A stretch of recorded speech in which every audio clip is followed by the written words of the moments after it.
Hey everyone, welcome to CLAT point and let's start today's the Hindu news discussion. जो कि CLAT, AILET, DULLB, NLSET या other law entrance test आप 2022 या 23 में देंगे, आपके लिए इंपॉर्टेंट हो सकता है। तो बिना समय गंवाए शुरू करते हैं। कल या सैटरडे में, क्योंकि हमारा सेशन मंडे टू सैटरडे होता है, तो क्योंकि संडे के अंदर एडिटोरियल नहीं आता इसलिए कल सेशन नहीं हुआ था, तो आप लोग ध्यान रखिएगा, इसलिए संडे में सेशन नहीं होता है। और सैटरडे मैंने आपसे क्वेश्चन पूछा था, right to internet as a fundamental right हमारे कॉन्स्टिट्यूशन में आप किस आर्टिकल से रिलेट कर सकते हो? तो बिल्कुल सही आप सभी ने जवाब दिया था, आर्टिकल 21। आज एक बड़ा रोचक क्वेश्चन मैंने बनाया आप लोगों के लिए एंड लेट्स सी आप लोग कैसे जो है हमारे कॉन्स्टिट्यूशन को इस क्वेश्चन से कनेक्ट करते हो। भारत में एक खिलाड़ी है, इनका नाम है नवीन, और भारत में ना चेन्नई ओपन एक टूर्नामेंट होने वाला है टेनिस का। नवीन जो है ये इंडिया के बहुत पॉपुलर टेनिस प्लेयर है, नंबर 1 टेनिस प्लेयर है, और उनके लिए चेन्नई ओपन में खेलना बहुत जरूरी है, क्योंकि अगर वो चेन्नई ओपन में खेल लेंगे तो वो वर्ल्ड के नंबर 1 खिलाड़ी बन जाएंगे। लेकिन इन्होंने वैक्सीन नहीं लगवा रखी है। इनका ऐसा मानना है कि वैक्सीन का जो डोज है वो शरीर के लिए जरूरी नहीं है, और इन्होंने नहीं लगाया, जिसके चलते हुए गवर्नमेंट रूल बनाती है कि जो लोग बिना वैक्सीन के आएंगे भैया हम उन्हें खेलने नहीं देंगे। इस वजह से उन्होंने नवीन को चेन्नई ओपन में खेलने से मना कर दिया, जिसकी वजह से नवीन जो है नंबर 1 रैंक पे नहीं पहुंच पाए। अब मेरा आपसे क्वेश्चन है कि क्या नवीन का यहाँ पे कोई फंडामेंटल राइट का वायलेशन हुआ है? तो हुआ है तो भैया किस आर्टिकल के थ्रू हुआ है और क्या रेमेडी है, और अगर नहीं हुआ है तो क्यों नहीं हुआ है? तो बहुत ही सिंपल क्वेश्चन है, थोड़ा सा लॉजिक लगाना, दिमाग लगाना, लेट्स सी आप लोग क्या जवाब देते हैं। आगे बढ़े उससे पहले एक बहुत ही अच्छी ये खबर है नडाल के जितने भी फैन हैं उन लोगों के लिए, कि विश्व में सबसे ज्यादा आपके जो ग्रैंड स्लैम जीतने वाले खिलाड़ी बन गए हैं नडाल साहब, और इन्होंने जो है ऑस्ट्रेलिया ओपन 2 जीता हुआ है अभी तक। आपका जो ये होता है रोनाल्ड गार्डन, इसको शायद फ्रेंच ओपन है, ये इतना मुझे आइडिया नहीं, हाँ फ्रेंच ओपन है ये इन्होंने 13 जीते हुए हैं। US ओपन इन्होंने 4 जीते हुए हैं, और विंबलडन इन्होंने 2 जीते हुए हैं। तो ये टोटल इनका 21 जो ग्रैंड स्लैम है, ये खिताब इन्होंने जीता है। बहुत ही इंस्पिरेशनल पर्सनैलिटी है, एंड आई होप आप सभी लोग इनसे रिलेट करें, सीखें इनकी लाइफ से और थोड़ा सा मोटिवेटेड रहें। चलिए फिर आगे बढ़ते हैं, आज का एडिटोरियल्स देखते हैं जो हमें डिस्कस करना है। एक देखो यहाँ पे एडिटोरियल जो है वो पूरा बजट से रिलेटेड आ रहा है। बजट जो है पार्लियामेंट में आपके कल आना है, ठीक है? तो बजट जैसे ही आएगा हम पूरा बजट को एक सेपरेट वीडियो में या फिर एडिटोरियल में डिस्कस करेंगे, तो इसको हम देखने की जरूरत अभी नहीं है। इसमें क्या हो सकता है, ऐसे केओस लगाए गए हैं। यहाँ पे महात्मा गांधी जी से रिलेटेड एक आर्टिकल है, थोड़ा सा इसको डिस्कस करेंगे, कुछ अच्छी चीजें यहाँ से निकल के आएगी। यहाँ पे लिमिट्स ऑफ पावर जो महाराष्ट्र असेंबली के अंदर किया गया है, सस्पेंड कर दिया गया था, उस पर सुप्रीम कोर्ट ने अपना वर्डिक्ट दिया, उससे रिलेटेड है। और रिस्की बेट्स यहाँ पे रशिया, US इनके रिलेशन से है। यहाँ पे म्यांमार का एक आर्टिकल आया है जो हम डिस्कस करेंगे। तो चलिए फिर शुरुआत करते हैं, बढ़ते हैं आगे। सबसे पहले एक एडिटोरियल उठाया है मैंने, वो है Mahatma Gandhi the out of the box thinker. पहले इस आर्टिकल में क्या है थोड़ा सा समझ लेते हैं।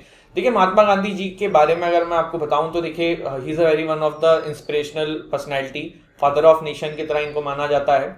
जहां तक महात्मा गांधी जी के ऊपर बात है तो बहुत सारे लोगों का इनको लेके नेगेटिव एस्पेक्ट भी रहता है, बहुत सारे लोग इनके बहुत ज्यादा पॉजिटिव बातें करते हैं, तो वो एक अलग मैटर है। लेकिन इन दी एंड काफी अच्छे काम इन्होंने करे हैं, और आपका जो भी पर्सपेक्टिव हो, कभी भी आपके एग्जाम में उन पर्सपेक्टिव को आपको ना लिखना होता है, ना ही कभी इंटरव्यू में कहीं भी जाओ तो इस तरीके की चीजों में मत जाना कि अगर आप नेगेटिव थिंक करते हो इनके बारे में और ऐसा बोल दो, क्योंकि he is father of the nation, और ऑफकोर्स इन्होंने बहुत कुछ हमारे देश के लिए, सोसाइटी के लिए किया है, और लोगों का अपना पर्सपेक्टिव हो सकता है, तो वो एक अलग एस्पेक्ट है। बट जो है वो है, महात्मा गांधी जी की एक बुक है, उनकी ऑटोबायोग्राफी है, जो आई थिंक आप सभी को पढ़नी चाहिए और काफ़ी कुछ सीखने को मिलेगा। उसमें देखिए इन्होंने एक बार मतलब बहुत ही खुल के इन्होंने अपने पर्सनैलिटी के बारे में इस बुक में लिखा हुआ है। इवन इन्होंने ये लिखा था कि जब इनके पिताजी गुजर गए थे तब इनकी नई नई शादी हुई थी, और ये अपने वाइफ से इतना फिजिकली अट्रैक्टेड थे कि उन्होंने अपने फादर की डेथ पे जो है वहाँ गए नहीं, कुछ इस तरीके की बात थी। और एग्जैक्ट मुझे भी अभी याद नहीं आ रहा है, काफ़ी समय पहले पढ़ी थी मैंने, बट काफ़ी कुछ इन्होंने अपने पर्सनल लाइफ के बारे में वहाँ पे लिखा है, जो कि एक खुली किताब की तरह इन्होंने अपने लाइफ को सामने रख दिया था। और उसमें फिर इन्होंने अपनी गलती मानी है इस इंसिडेंट में कि ये मुझे इस चीज़ का रिग्रेट है। तो ये सारी चीज़ें हैं। अब यहाँ पे जो राइटर हैं वो ये कह रहे हैं कि महात्मा गांधी जी जो हैं वो out of the box thinker थे। उन्होंने बहुत सारे ऐसे कदम उठाए जो कि बहुत अलग तरीके से आए और जो कि किसी को भी एक्सपेक्टेड नहीं था, और इन्हीं के वजह से देश में आज़ादी जो आज की डेट में है, बहुत बड़ा रोल इन्होंने अदा किया। ऐसा नहीं है कि सिर्फ महात्मा गांधी जी का ही रोल था, और भी हमारे बहुत सारे फ्रीडम फाइटर्स थे, लेकिन महात्मा गांधी जी का एक वन ऑफ द आप कह सकते हो कि मेजर पार्ट रहा है फ्रीडम स्ट्रगल में और देश को आज़ादी दिलाने में। अब थोड़ा सा महात्मा गांधी जी के बारे में जान लेते हैं। देखो करंट अफेयर से रिलेट करके भी इनसे क्वेश्चन आ सकता है जो कि बहुत सारी चीज़ें करंट अफेयर में महात्मा गांधी जी से रिलेटेड होती है। इनकी जयंती होती है, प्रवासी भारतीय दिवस होता है, या महात्मा गांधी जी से रिलेटेड कोई चीज़ लाई जाती है, कुछ शुरू किया जाता है, तो उस पर क्वेश्चन आपके एग्जाम में आ सकते हैं। इसके अलावा डायरेक्टली जो स्टैटिक पार्ट है, अगर कोई लॉ एंट्रेंस टेस्ट में स्टैटिक पार्ट आता है तो वहां पे तो डायरेक्टली इसमें क्वेश्चन बन सकता है। तो जैसे क्लैट हो गया आपका, वहां पे यहाँ पे क्वेश्चन जो है वो करंट अफेयर से रिलेट करके यही एडिटोरियल उठा के दे देंगे, क्वेश्चन पूछ लेंगे ऐसे वाले। और जो DULLB हो गया या फिर एनएलएसएट हो गया या इस तरीके के जो एग्जाम हो गए, इवन एनएलएसएट में पैराग्राफ वाला बन सकता है, DULLB हो गया या फिर जो MSCT हो गया या ऑल लॉ एंट्रेंस टेस्ट है, वहां पे स्टैटिक में भी ये क्वेश्चन आ सकता है, करंट में तो आ ही सकते हैं। तो कुछ क्वेश्चन इनसे रिलेटेड हैं वो हम देख सकते हैं। LLM वालों के लिए कोई खास ऐसी चीज नहीं है इसमें, लेकिन ये है कि आप लोगों को नॉलेज मिल जाएगी। चलिए, तो बर्थ इनकी हुई थी 2 अक्टूबर 1869 में पोरबंदर गुजरात के अंदर। लॉयर थे, पॉलिटिशियन थे, सोशल एक्टिविटीज थे, राइटर थे, बाद में नेशनलिस्ट मूवमेंट के लीडर बने। और सत्याग्रह इन्होंने साउथ अफ्रीका के अंदर 1893 से 1950 तक किया। वहां पे जो रेसिज्म था, रेजिमा था, उसके अगेंस्ट में इन्होंने काफी फाइट करी। भारत में फिर इनकी वापसी होती है। किस दिन होती है आप लोगों को सबको पता होगा कि 9 जनवरी को हम लोग प्रवासी भारतीय दिवस मनाते हैं। और वो इसीलिए मनाते हैं क्योंकि महात्मा गांधी जी उस दिन साउथ अफ्रीका से इंडिया लौट के आए थे इन 1915। इसके अलावा international day of non violence जो है वो इनके जयंती 2 अक्टूबर के दिन मनाया जाता है। गांधी पीस प्राइज दिया जाता है social, economical and political transformation through non violence and other Gandhian methods का जो यूज करके करते हैं लोग। सत्याग्रह मूवमेंट इन्होंने भारत में जो शुरू किया था उसमें 1916 में ही travel to Champaran in Bihar to inspire the peasants to struggle against the oppressive plantation system. देखो, महात्मा गांधी जी का तो बहुत बड़ा इतिहास है, पर हम वो नहीं देखेंगे। हम कुछ इनकी इनिशियल चीजें जो एग्जाम में आती हैं और उनसे रिलेटेड जो कुछ नेशनल के मतलब नेशनल इंटरनेशनल फैक्ट्स हैं वो, और थोड़े से इनकी बुक्स एंड एक्सेट्रा के बारे में जो एग्जाम में आएगा। बाकी हिस्ट्री तो बहुत बड़ी है, वो हम यहाँ पर डिस्कस नहीं कर सकते ना, इतना टाइम है ना, जरूरी है, रिलेवेंट चीजें करनी है।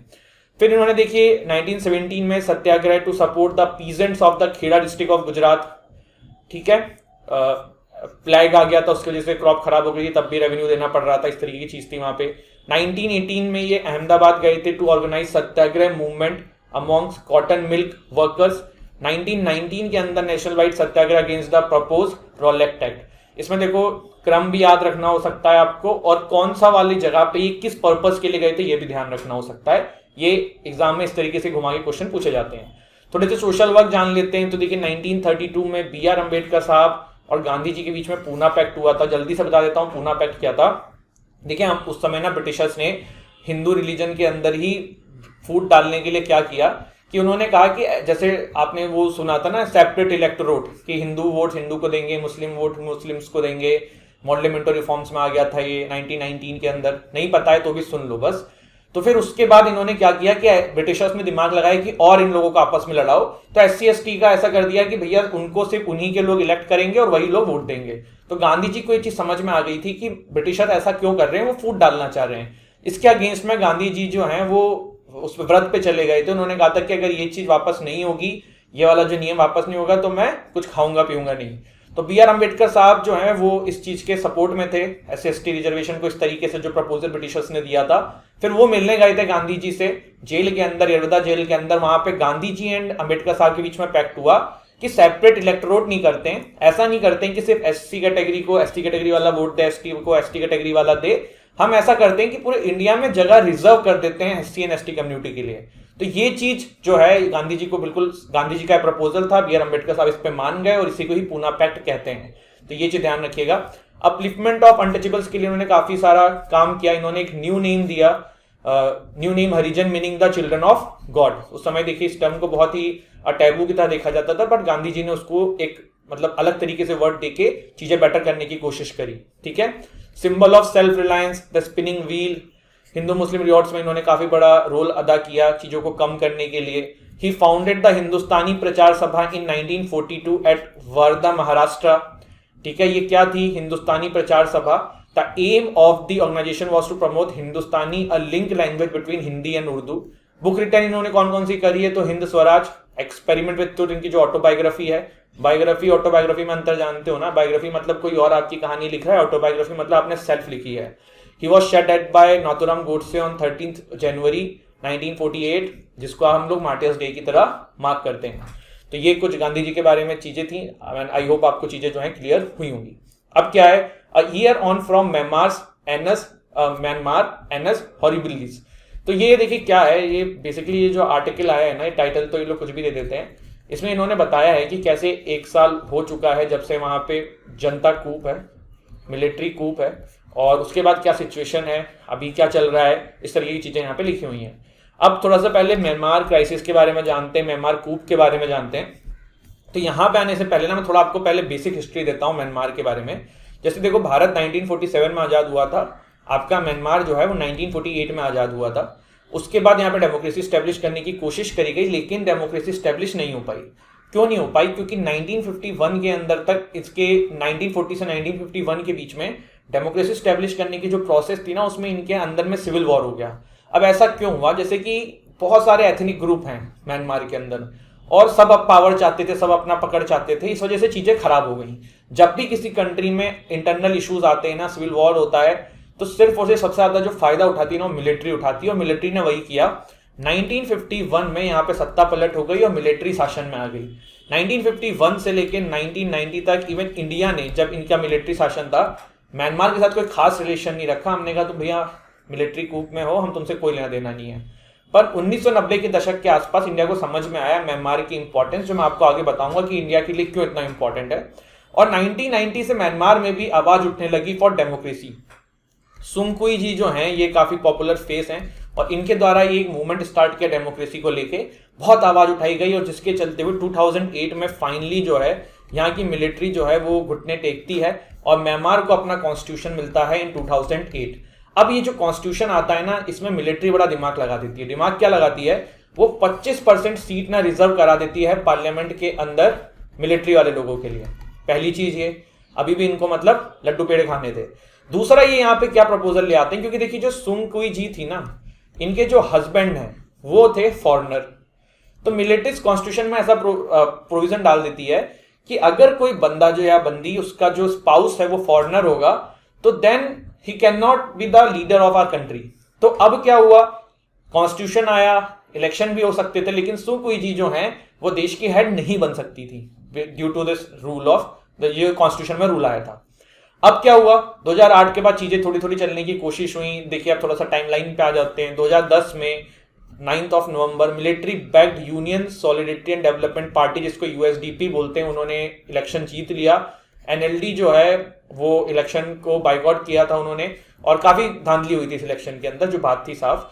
फिर देखिए 2015 में एनएलडी विन द इलेक्शन, जो सुकुई जी की पार्टी है वो इलेक्शन जीतती है, और सुकुई जी जो है वो डी फैक्टो हेड बन जाती है। डी फैक्टो हेड मतलब ऑफिशियली ये हेड नहीं है, लेकिन काम इन्हीं की पार्टी के द्वारा, इन्हीं के द्वारा चलाया जा रहा था। ऑफिशियली हेड कोई और होगा। 2020 के अंदर, चलिए नाम बता देना, ऑफिशियली हेड कौन था 2015 में, लेट्स सी। फिर 2020 में फिर इलेक्शन होते हैं, और फिर इनके पास बहुत भारी मात्रा में सीट आ जाती है, और काफी ज्यादा सीट ये जीत जाती हैं। उसके बाद क्या होता है, उसके बाद देखिए जो ये यूएसडीपी पार्टी थी ना, जो मिलिट्री के द्वारा बैक करी जाती है, ये बोलने लगी कि भैया चीटिंग हुई है। अब क्या हुआ, चीटिंग वीटिंग कुछ हुई नहीं थी। मामला ये था कि इतनी सीट्स आ गई थी ना कि मिलिट्री को डर लगा था कि अगर अब यहाँ पे कॉन्स्टिट्यूशन में चेंज ले आई ये सुकुई जी, और ये जो 25% हमने रिजर्वेशन रख रखा है आर्मी वालों का उसके अंदर, मिलिट्री वालों का उसमें अंदर, वो चला गया, तो फिर हमारी क्या मतलब वो पकड़ रह जाएगी देश के अंदर। तो इसके चलते हुए मिलिट्री ने जो है तख्ता पलट किया और बताया कि ये रिगिंग इन द इलेक्शन हुआ, इसलिए हम ऐसा करते हैं।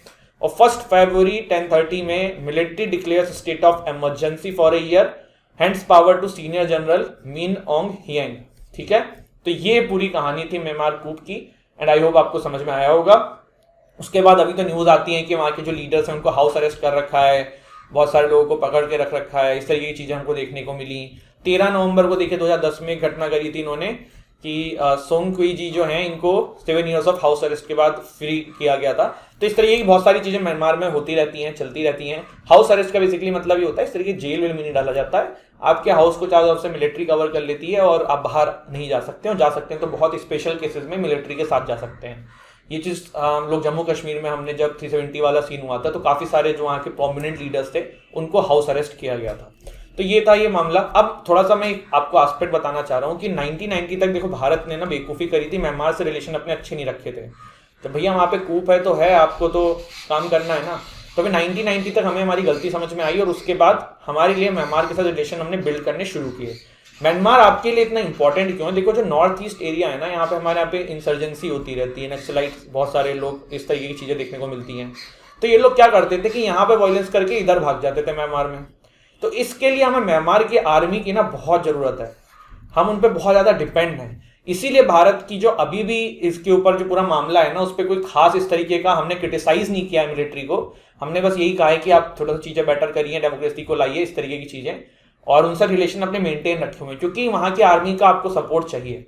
तो ये एक मसला है जो भारत को बाद में समझ में आया, और फिर भारत में रिलेशन कंटिन्यू रख रखे हैं। और प्रेजेंट भी हमारा इसके ऊपर जो पूरा मैटर है, उसके ऊपर जो हमारा हमने एक फैसला उठा रखा है, वो ये उठा रखा है कि बहुत ही डिप्लोमेटिक स्टेटमेंट भारत ने दी थी कि डेमोक्रेसी को मेंटेन रखिए, चीजों को बेटर करने की कोशिश करिए, एक्सेट्रा एक्सेट्रा।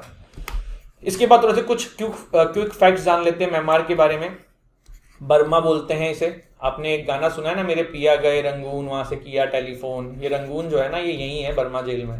बर्मा में एक जेल थी रंगून, और यहाँ पे जो मुगल रूलर थे, Bahadur Shah Zafar second, last Mughal ruler, इनको इसी जेल में डाल के मार डाला गया था। फिर क्या, it's neighbour Thailand, Laos, Bangladesh, China and India. The main religion is Buddhism. The biggest city is Yangon, Rangoon जिसको पहले बोलते थे। कैपिटल जो है वो है नाई P tau. Ethnic groups in the country including Rohingyas, Muslims भी यहाँ पे हैं। रोहिंग्यास क्राइसिस भी हमने काफी देखी थी। इंडिया, म्यांमार, थाईलैंड एक ट्राइलेटरल हाईवे भारत ने बनाया है। तो ये आपका इंडिया, म्यांमार और थाईलैंड पे जाके मिलता है। बहुत इंपॉर्टेंट इसकी स्ट्रेटेजिकली इंपॉर्टेंस है, और ट्रेड के पर्सपेक्टिव से भी काफी इंपॉर्टेंट है।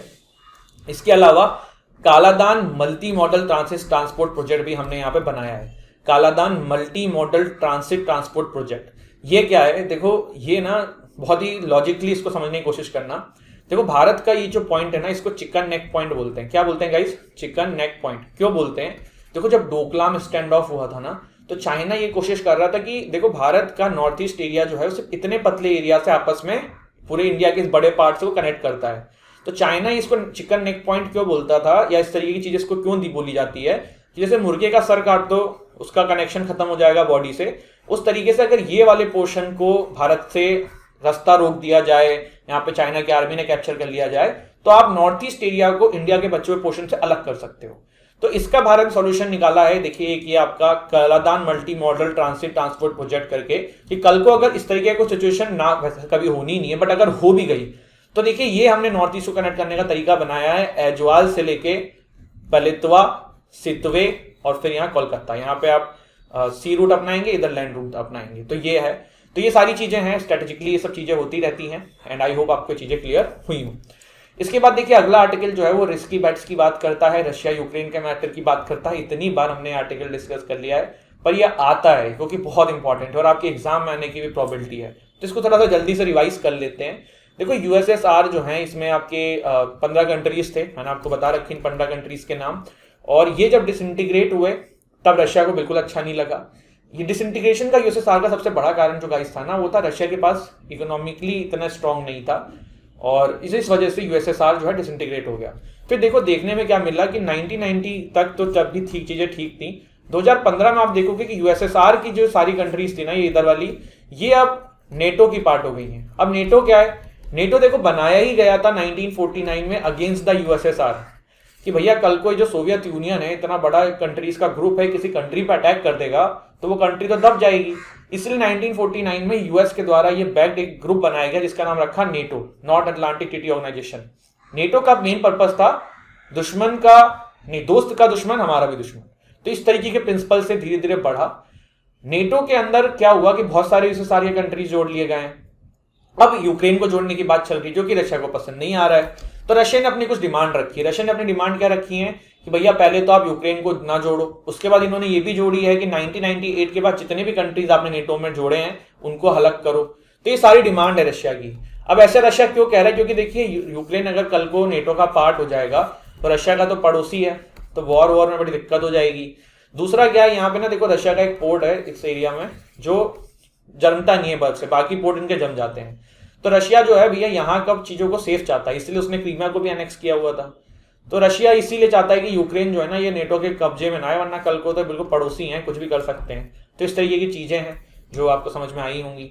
भारत ने क्या इसके ऊपर अपना रुख अपना रखा है? तो फ्राइडे में हमारे तरफ से पहली बार साइलेंस तोड़ा गया इस मुद्दे के ऊपर, और हमारी गवर्नमेंट की तरफ से स्टेटमेंट आया कि a peaceful resolution of the situation through sustained diplomatic efforts for a long term peace and stability in the region and beyond. ये मतलब एक डिप्लोमेटिक तरीका है, हमने रशिया की ना अगेंस्ट में बोला ना फेवर में बोला, और इस तरीके की चीजें हमने जब क्रीमिया को अनेक्स किया था रशिया ने 2015 में तब भी बोला था, और उसके बाद पुतिन साहब ने हमें काफी अच्छा हमारी तारीफ भी करी थी, और ये बिल्कुल सही भी है, जो कि रशिया देखिए आपका बहुत पुराना पार्टनर रहा है। अगर आप लोगों को पता हो तो 1971 में जब इंडिया पाकिस्तान का वॉर हो रहा था तो यूएस ने ना अपनी शिप भेजनी शुरू कर दी थी पाकिस्तान को सपोर्ट करने के लिए, बट रशिया ने ओपनली चैलेंज कर दिया था कि अगर यूएस इंटरफेयर करेगा ना पाकिस्तान इंडिया के इस मामले में तो हम भी इंटरफेयर करेंगे, और वहां से चीजें जो है ना वो बदली। फिर उसके बाद यूएस ने बिल्कुल इंटरफेयर नहीं किया। तो रशिया आपका आज का दोस्त नहीं है, बहुत पुराना दोस्त है, और बहुत अच्छी हमारी इनके साथ बनती है। तो अगर उनके हम अगेंस्ट में प्रॉपरली जा भी नहीं सकते हैं, और रशिया के भी अपने कंसर्न कहीं ना कहीं जायज हैं, क्योंकि नेटो भी तो दबदबा कायम करने की कोशिश कर रहा है। तो ये सारी चीजें हैं। देखो एक छोटी सी चीज मैं आपको समझाना चाहता हूँ। देखो यूएस ना कैपिटलिस्ट इकोनॉमी है, ठीक है, और वो नहीं चाहता है किसी भी देश में शांति रहे। क्यों नहीं चाहता? देखो यूएस की जो मिलिट्री है ना, मतलब यूएस की जो इकोनॉमी है ना, वो बहुत ज्यादा मिलिट्री इक्विपमेंट्स के एक्सपोर्ट पर टिकी हुई है। तो ये जो बम हैं, ये गोलियां हैं, ये बंदूक हैं, ये हथियारें हैं, अगर ये कंट्रीज खरीदना बंद कर देंगी, पूरे विश्व में पीस हो जाएगी, तो इनकी इकोनॉमी तो ऐसे डैमेज हो जाएगी। तो यूएस तो कभी भी किसी का सगा नहीं है। अब इंडिया जैसे भी यूएस के थोड़ा सा क्लोज है, जो मजबूरी है, चाइना के हम अगेंस्ट में, लेकिन यूएस पे इंडिया अभी भी उस लेवल पे ट्रस्ट नहीं करता है, क्योंकि यूएस के साथ ये रहा है, वो आपको कभी भी धोखा दे सकता है, वो सिर्फ अपना फायदा देखता है। तो यूएस कैपिटलिस्ट है। अब कैपिटलिस्ट क्या होता है, सोशलिस्ट क्या होता है, छोटा सा मैं आपको थोड़ा सा आइडिया दे देता हूँ, इतना आपको डीप में जाने की जरूरत नहीं है, लेकिन आपको थोड़ा सा पता होना चाहिए इन टर्म्स के बारे में। देखो कैपिटलिस्ट इकोनॉमी का बेसिकली मतलब ये होता है, वहां पे ना सरकार के हाथ में कुछ नहीं होता है, सरकार सब कुछ प्राइवेट पे छोड़ देती है, कि अगर मार्केट में खाना डिलीवरी की जरूरत पड़ेगी तो स्विगी जोमेटो आएगा, मार्केट में अगर कैब चलाने की जरूरत पड़ेगी, गाड़ी ट्रेवल की जरूरत पड़ेगी तो ओला आएगी। वहां पे कोई सरकारी बस का प्रावधान नहीं है, कोई ऐसा नहीं है कि गवर्नमेंट आपको सुविधाएं दे कि भैया आपको तभी चीज होगी। कैपिटलिस्ट का बेसिकली मतलब ये कि जनता अपनी जरूरत खुद पूरी कर लेगी। सोशलिस्ट का क्या होता है, सोशलिस्ट सब कुछ अपने कंट्रोल में लेती हैं, सरकारें सोशलिस्ट चाहती हैं कि सब कुछ अपने कंट्रोल में रहे, एयरपोर्ट, फ्लाइट, बस, सारे ट्रांसपोर्टेशन, सब जॉब सारी, मतलब इस तरीके की चीजें सोशलिस्ट इकोनॉमी में होती हैं। अब देखो सोशलिस्ट इकोनॉमी का एक आपको मैं एग्जांपल दे देता हूं। देखो भारत में ना पहले चीजें जो हैं जब प्राइवेट नहीं होती थी इतनी ज्यादा, एयरलाइंस का एग्जांपल ले लो और रोड ट्रांसपोर्टेशन का ले लो, तो ना उनका जो ग्रोथ था इन सब ट्रांसपोर्टेशन का कुछ इस तरीके से रहता था, डिक्लाइन होता रहता था। पर जैसे ही आपने देखा एरोप्लेन में प्राइवेट मार्केट में चीजें आई, इंडिगो जैसी फ्लाइट आई, इतनी सस्ते टिकट्स मिले, जो आपका मतलब एयर ट्रांसपोर्टेशन था उसमें ग्रोथ देखने को मिला। जब से प्राइवेट गाड़ियां आई हैं तब से आप रोड ट्रांसपोर्टेशन में भी ग्रोथ देख रहे हो, प्राइवेट बसेज आई हैं तो रोड ट्रांसपोर्टेशन में ग्रोथ देख रहे हो। तो इसीलिए सरकार धीरे धीरे जो है ना गवर्नमेंट चीजों को कम करती है, जो कि कैपिटलिस्ट इकोनॉमी में चीजें थोड़ी सी बेटर रहती हैं। पर अब आप सोच रहे हो कि सर इंडिया क्या है, इंडिया कैपिटलिस्ट है कि सोशलिस्ट है? तो देखो हम मिक्स हैं, वी हैव कैपिटलिस्ट वाला थोड़ा सा character and we have socialist वाला थोड़ा सा कैरेक्टर। पहले हम सोशलिस्ट ज्यादा होते थे, कैपिटलिस्ट कम होते थे। 1992 में जब एलपीजी रिफॉर्म्स आए तो हमने कैपिटलिस्ट की तरफ थोड़ा सा कदम बढ़ाना शुरू कर दिया, सोशलिज्म की तरफ कम हो गए। जैसे कि धीरे धीरे आप देख रहे हो सरकार अपनी स्टेक्स हर सरकारी जगहों से कम करना चाह रही है, तो वो सोशलिस्ट के अगेंस्ट में, मतलब वो थोड़ा सा कैपिटलिज्म वाला चीज है। बट कुछ चीजें आज भी, जैसे कि सरकार नेसेसरी आपको हेल्थ सेक्टर में चीजें प्रोवाइड कराती है, कुछ चीजों को सरकार को लेके हमेशा चलना चाहिए और चलेगा, और मे बी चलती रहे, जो सोशलिस्ट हम रहेंगे। तो इसीलिए मिक्स्ड इकोनॉमी है, कैपिटलिस्ट भी है, सोशलिस्ट भी है। रशिया जो है ना वो प्रॉपर सोशलिस्ट है। चाइना क्या है? कहोगे सर चाइना भी तो सोशलिस्ट है, हम तो यही पढ़ते आए हुए हैं, लेकिन आप बिल्कुल गलत बात कर रहे हैं। विश्व में सबसे अच्छे कैपिटलिस्ट इकोनॉमी का अगर आपका एग्जाम्पल देखना है ना तो इट्स चाइना। वहां पे जीरो गवर्नमेंट जॉब है, कोई गवर्नमेंट जॉब नहीं है, सब प्राइवेट है। तो चाइना की इकोनॉमी जो है ना वो कैपिटलिस्ट है। वहां का जो पॉलिटिक्स है, जो पॉलिटी है, वो आपकी सोशलिज्म पे है। एक ही पार्टी है, वही इलेक्शन लड़ रही है, तो वो चीज है, ठीक है। इसीलिए उसको सोशलिज्म कहा जाता है, क्योंकि पॉलिटिकल जो कैरेक्टर है उसका वो सोशलिस्ट है, लेकिन इकोनॉमी जो है ना कैपिटलिस्ट है, इसीलिए वहां पे इकोनॉमी इतनी अच्छी है। तो ये चीजें हैं। इसके बाद देखिए आगे बढ़ते हैं। Pegasus issue to roil budget session. अब पेगासस क्या है, एक स्पाईवेयर है या मालवेयर है? कमेंट सेक्शन में बताइए पेगासस क्या है। इट्स एन स्पाईवेयर और इट्स ए मालवेयर, और डिफरेंस क्या है फिर? चलिए आप क्या परेशान होंगे। देखो स्पाईवेयर का बेसिकली फंक्शन होता है ना किसी के सिस्टम में जाके वहां से चीजों को स्पाई करना। मालवेयर का काम होता है किसी के सिस्टम में जाके वहां की चीजों को करप्ट करके खराब कर देना। तो ये स्पाईवेयर है। पेगासस जो है एनएसओ ग्रुप के द्वारा बनाया गया था, जो कि एक इसराइली बेस्ड कंपनी थी। इसका देखो एक डेटा लीक हुआ जिसमें ये आया कि भारत भी इनका क्लाइंट था, इंडियन गवर्नमेंट इनकी क्लाइंट थी। और उसके बाद जो कुछ नाम सामने आए उसमें ये आया कि राहुल गांधी और बहुत बड़े बड़े जो जर्नलिस्ट हैं, बहुत सारे लोग जो हैं जो सरकार के अगेंस्ट में होते हैं, उनके फ़ोन पे इस तरीके की चीज़ें करी गई। पेगासस जो है ना बहुत ही हाई लेवल का स्पाईवेयर है। इसमें आपको कुछ चीज़ एक्सेप्ट करने की भी जरूरत नहीं है। आपके फ़ोन पे मिस कॉल भी आएगा, ये इंस्टॉल हो जाएगा, आपका कैमरे के थ्रू आपकी सारी वीडियो जाएंगी, आपका माइक के थ्रू सारी ऑडियो चली जाएंगी।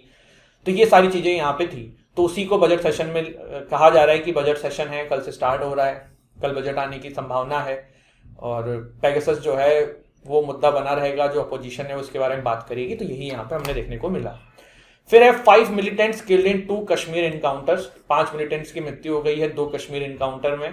तो ठीक है, अच्छी बात है, मिलिटेंट्स को हमारी आर्मी इतने अच्छे से टैकल कर रही है।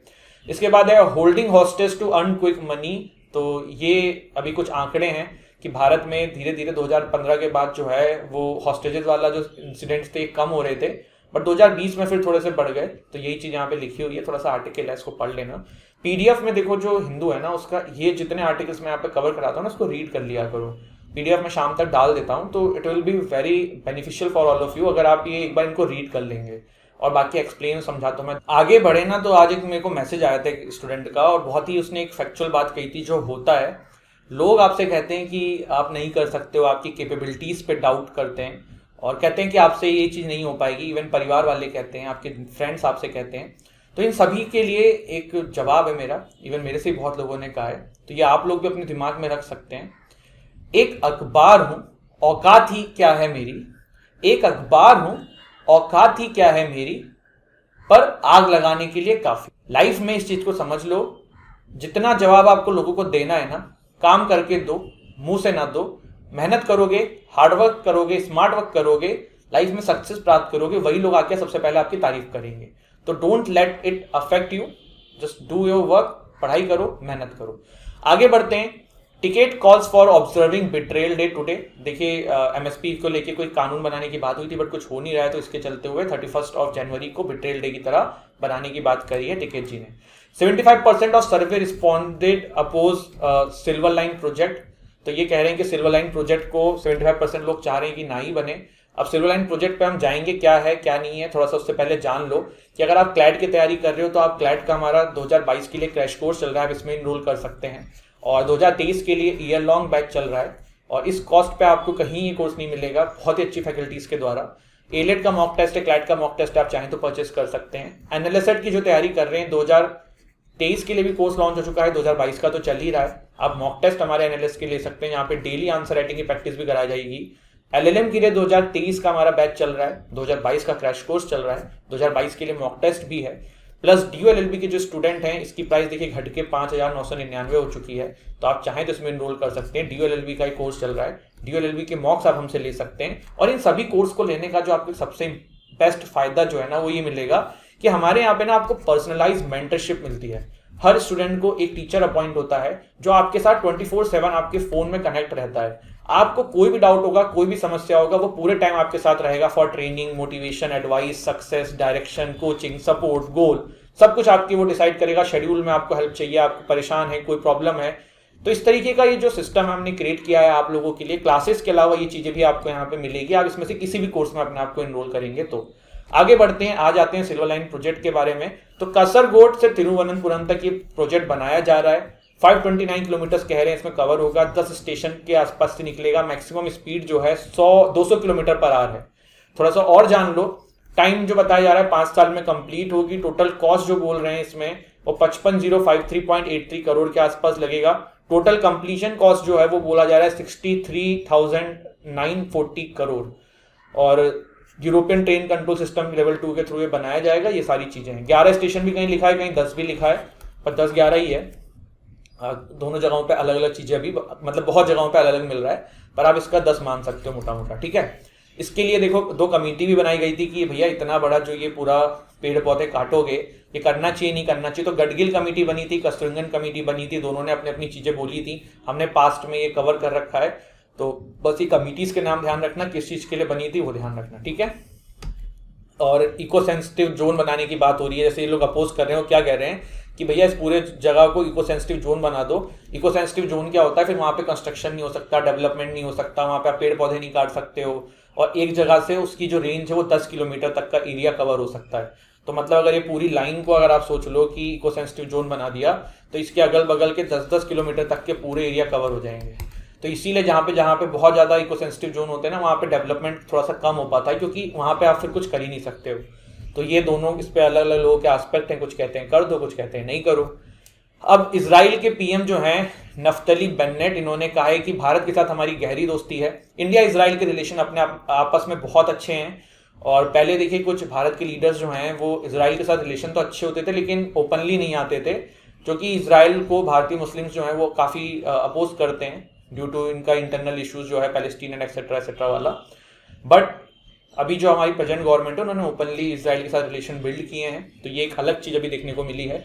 फिर देखिए another BrahMos deal in the pipeline, आपको पता है जो ब्रह्मोस इंडिया रशिया का जॉइंट वेंचर है जो भारत में मिसाइल्स बनाती हैं, इन्होंने फिलीपींस के साथ एक डील करी थी, 375 मिलियन डील थी डॉलर की बेचने की, और ऐसी डील और भी कहीं चल रही हैं।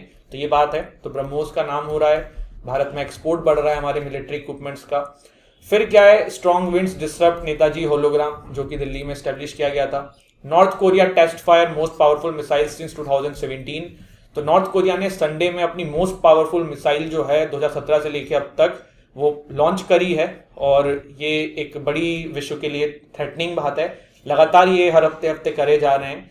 और मैंने आपको बताया था 2 टाइप की मिसाइलों का सिस्टम पता ही होगा आपको। बैलिस्टिक बताया था मैंने, एक क्रूज मिसाइल बताई थी। बैलिस्टिक मिसाइल जो है वो पैराबोलिक स्ट्रक्चर में जाती है, क्रूज मिसाइल जो है वो आपकी कुछ इस तरीके से सीधे हो जाती है, फिर टारगेट पे जाती है। बैलिस्टिक मिसाइल जो है उसमें रॉकेट इंजन यूज होता है, और जो क्रूज मिसाइल है उसमें जेट इंजन यूज होता है। ब्रह्मोस जो है वो जेट क्रूज मिसाइल का एग्जाम्पल है। बैलिस्टिक मिसाइल भी हमारे यहाँ पे बहुत सारी हैं। तो ये सारी चीज़ें हैं। रडार की रेंज में बैलिस्टिक मिसाइल पहले आ जाती है, क्योंकि ये ऊपर चलती है तो रडार कैच इजीली कर लेता है। तो ये सारी चीज़ें हैं। फिर आगे बढ़ें उससे पहले कुछ बचा ही नहीं है, तो दिस इज़ इट। और उससे पहले मैं क्या बोल रहा था वो सुन लो। पढ़ाई करो, मेहनत करो, और ये जो लोगों की बातें होती है मैंने चक्कर में परेशान मत रहा करो। अच्छे से पढ़ाई करो, मेहनत करोगे, स्मार्ट वर्क करोगे। मैं हमेशा बोलूँगा, मैं हार्ड वर्क को सपोर्ट नहीं करता हूँ। हार्ड वर्क कम भी करोगे चलेगा, लेकिन स्मार्ट वर्क करना मत भूलना। सिलेबस के अकॉर्डिंग पढ़ना, ये नहीं कि जो नहीं है वो भी पढ़े जा रहे हो, कोई फायदा नहीं है ना ऐसे हार्ड वर्क का। तो ये सारी चीज़ें हैं, तो एक बार जल्दी से रिवाइज कर लेते हैं। हमने ये देखा नॉर्थ कोरिया वाला, ब्रह्मोस वाला देखा, गहरी दोस्ती देखी इसराइल के साथ, थोड़ा सा हमने सिल्वर लाइन प्रोजेक्ट के बारे में जाना। आप हमारे इन कोर्सेज में इनरोल करने के लिए करेंगे क्या, डिस्क्रिप्शन में जाएंगे, हमारी ऐप की लिंक है, वहाँ पे स्टोर सेक्शन में जाएंगे, इन कोर्सेज को ओपन करके इनरोल कर सकते हैं। प्लस अगर आप चाहते हैं तो नीचे वो दिए नंबर पे कांटेक्ट भी कर सकते हैं फॉर मोर जानकारी। फिर हमने यहाँ पे एक आर्टिकल देखा टिकेट साहब वाला, एक ये बात पढ़ी, ये भी बात पढ़ ली। पैक्सस के बारे में जाना मैंने, कैपिटलिस्ट क्या होता है, सोशलिस्ट क्या होता है। यूक्रेन वाला पूरा इशू समझा हमने। देन हमने रशिया वाला थोड़ा सा जाना, यूएसएसआर के बारे में जाना। म्यांमार वाली क्राइसिस पूरी जानी, म्यांमार का भारत साथ रिलेशन जाना।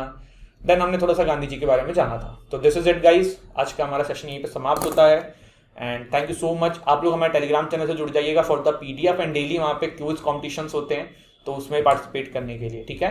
तो all the best, thank you so much. दिन अच्छा हो आपका, कल से नया मंथ शुरू है, एग्जाम थोड़ा सा और पास आ रहा है, लगे रहो, ठीक है। जय हिंद।